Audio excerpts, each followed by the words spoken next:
श्री गणेशाय नमः। ओम श्री गुरुवे नमः। आज की भगवत चर्चा स्वामी श्री राम सुखदास जी के लेख प्रवचन भगवत भजन का स्वरूप पर आधारित है। इसमें स्वामी जी ने श्रीमद् भगवत गीता के अध्याय 9 के 33वें श्लोक के उत्तरार्ध के ऊपर चर्चा की है। श्री भगवान कहते हैं 9वें अध्याय के 33वें श्लोक में, अनित्यम सुखम लोकमिमं प्राप्य भजस्व माम। इस भगवत वचन के अनुसार हमें तुरंत भगवत भजन में लग जाना चाहिए। श्री भगवान ने इस श्लोकार्ध में बतलाया है, अनित्यम सुखम लोकमिमं प्राप्य भजस्व माम। अनित्य कहने का तात्पर्य यह है कि देर न करो, क्या पता है दम आया ना आया, खबर क्या है। यदि अभी श्वास बंद हो जाए तो फिर कुछ भी न हो सकेगा। विचारी हुई बातें सब वैसी की ही वैसी रह जाएंगी, सब गुड़ गोबर हो जाएगा, क्योंकि शरीर क्षण भंगुर है।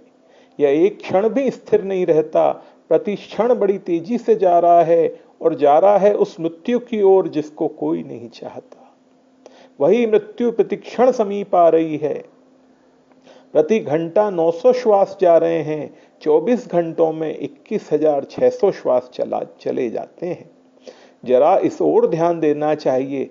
खर्च तो यह हो रहा है और कमाई क्या कर रहे हैं, किस बात की प्रसन्नता है। श्री भगवान ने दूसरा पद कहा है असुखम, यानी यहां इस लोक में सुख नहीं है, यह लोक सुख रहित है। इतनी ही बात नहीं है, भगवान तो कहते हैं दुखालयम शाश्वतम। दुखालय है किंतु हम इसमें सुख ढूंढते हैं। यह कितने आश्चर्य की बात है। जैसे कोई आदमी विद्यालय में कपड़े खरीदने का पूछे, औषधालय में मिठाई का भाव पूछे, वैसे ही हम इस दुखालय में सुख ढूंढ रहे हैं। इसके बाद स्वामी जी चर्चा करते हैं तीसरे बात जो इस श्लोकार्ध में आती है, इमम लोकम प्राप्य। यहां इमम लोकम इन पदों से संकेत है मनुष्य शरीर की ओर। भगवान कहते हैं कि इस मानव शरीर को प्राप्त करके तो मेरा भजन ही करना चाहिए, क्योंकि यही तन कर फल विषय न भाई, स्वर्गौ स्वल्प अंत दुखदाई। नर तनु पाई विषय मन देही, पलटि सुधाते सठ विषय लेही। ताहि कभौ भल कहै न कोई, गुंजा ग्रहई परस मनि कोई।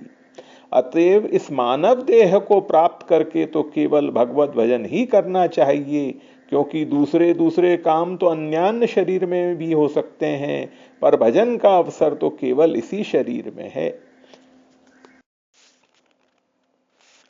देवादि शरीरों में तो भोगों की भरमार है, तथा वहां अधिकार न होने से भी भजन नहीं कर सकते। और नरकों में केवल पापों के फलों का भोग होता है। वहां नया कर्म करने का न तो अधिकार है, न उनको कर्तव्य अकर्तव्य का ज्ञान ही है। इसी प्रकार अन्य 84 लाख योनियों में भी कर्तव्य अकर्तव्य का कुछ भी ज्ञान नहीं रहता। साधन सामग्री भी नहीं है और अधिकार भी नहीं है। कहीं कहीं पशु पक्षी आदि में भगवत भक्ति आदि देखने में आती है तो वे अपवाद स्वरूपी हैं। श्री तुलसीदास जी कहते हैं, साधन धाम मोक्ष कर द्वारा, पाई न जेहि पर लोक सवारा। सो परत्र दुख पावई, सिर धुनि धुनि पछताही। काल ही कर्म ही ईश्वर ही, मिथ्या दोष लगाई।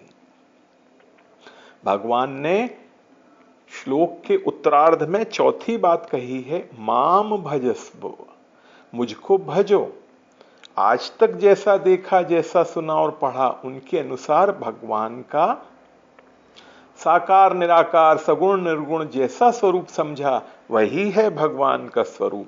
इस प्रकार भगवान के स्वरूप को सर्वोपरि तथा परम प्रापणीय समझकर एकमात्र उनके शरण हो जाना ही भजन है। अर्थात जिह्वा से भगवान के नाम का जप, मन से उनके स्वरूप का चिंतन और बुद्धि से उनका निश्चय करना तथा शरीर से उनकी आज्ञाओं का पालन करना एवं सब कुछ उन्हीं को समर्पण कर देना और उनके प्रत्येक विधान में परम संतुष्ट रहना, यह है भगवत भजन। आज की भगवत चर्चा यहीं तक। ओम श्री गुरुवे नमः।